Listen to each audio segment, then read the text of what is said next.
Like most other artists, I'm like a magpie or like a criminal stealing things that I can use. So anything is a potential source for an artwork.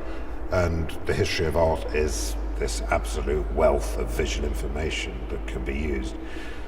Personally, when I was a teenager starting to make artworks, I needed to find out more about paintings of the past and our history, and going to the library was my main source of information. So I would spend days just going through books on Raphael and Michelangelo and Caravaggio, absorbing all these paintings and bringing them to life by looking at them.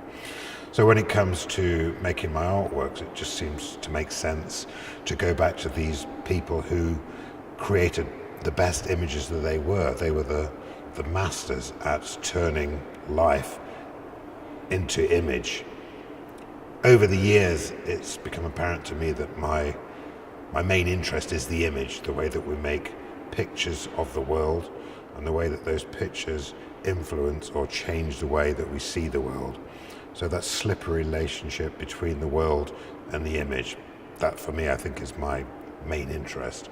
Generally I'm working quite intuitively. I'm interested in a certain area, so I may start researching it and then finally it may become a work, but I'm never thinking consciously, okay, I want to take some painting from art history and recreate it in a certain way. It could be anything. It could be something I read in a book on evolutionary biology, something I see in an advert somewhere. So my influences are coming from many different sources, and art history happens to be one of them. So to come here and see so many works that are obviously indebted to images from the history of art is quite strange to realize that the influence is so strong. And you could say that there are exceptions to that rule, such as the room that we're standing in now with these crushed moths and butterflies, the series Insecticide.